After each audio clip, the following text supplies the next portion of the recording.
Hello there, everybody. How's it going on this stunningly gray day in Toronto? But I am feeling quite, positive and wanting to bring you some more information. Hey, Tracy.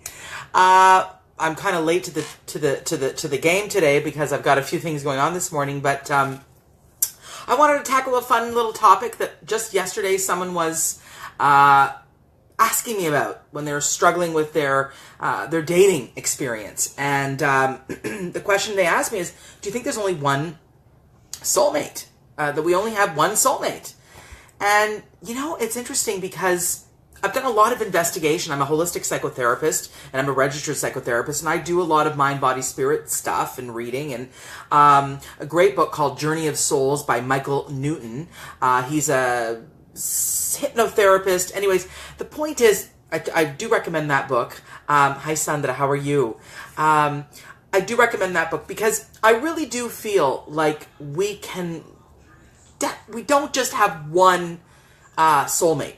I feel that would be just, I don't believe that that's the case. Even though I'm in a very long-term relationship and many people are as well, I believe that we have many soulmates. And I also believe that soulmates aren't just the people that we have simpatico with or a positive relationship with. I believe we have soulmates, people that travel with us and challenge us and really, really give us a tremendous sort of experience of challenging our being and really making us grow and really making us really rethink ourselves. And this is the kind of thing I believe that makes for a soulmate, interestingly.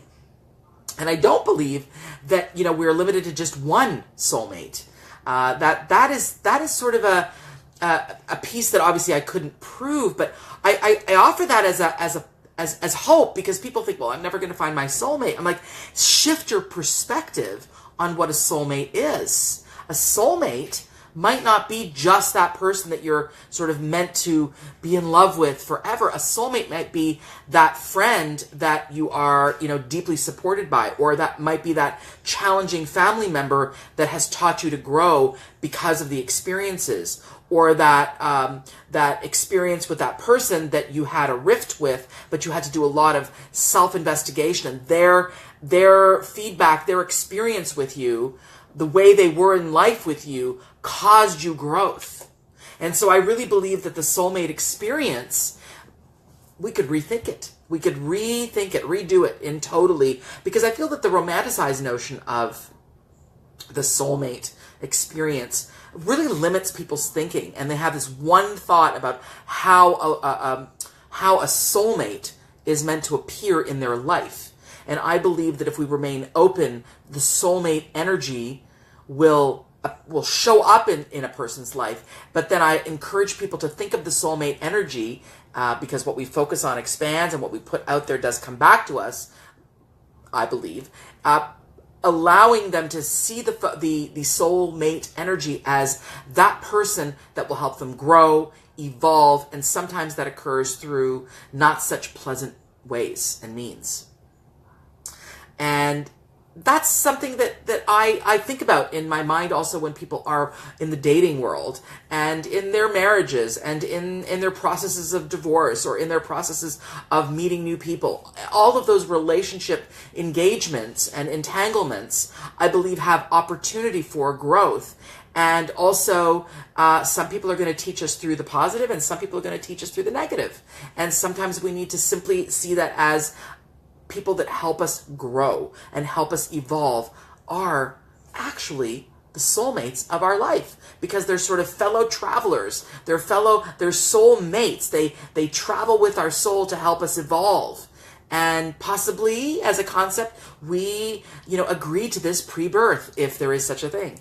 Again, I'm a holistic psychotherapist, so I'm not just, I don't believe we're just talking heads. I believe we're minds, we're bodies, we're souls.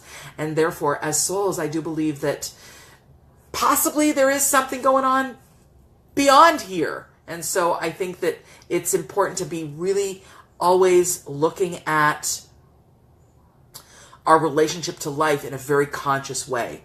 And I encourage people not to just reject, I want to cut out that difficult situation.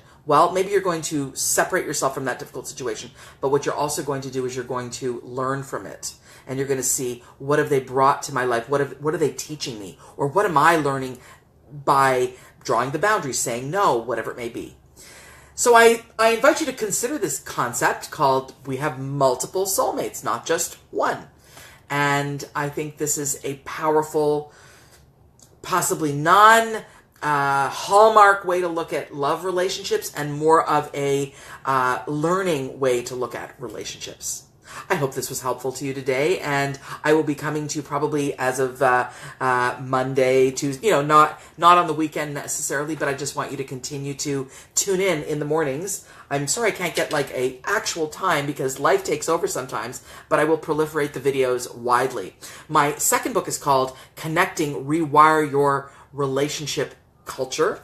And my first book is called Find Your Self Culture, Moving from Depression and Anxiety to Monumental Self-Acceptance. And you can hop on over to visualizationworks.com, where you will have my online programs, where you will have my articles. All of these videos are there. And of course, I welcome your questions for topics for me to come at you with. And I'd love to also be able to have dialogues with folks that are watching and want to, have a conversation with me while I'm on my live.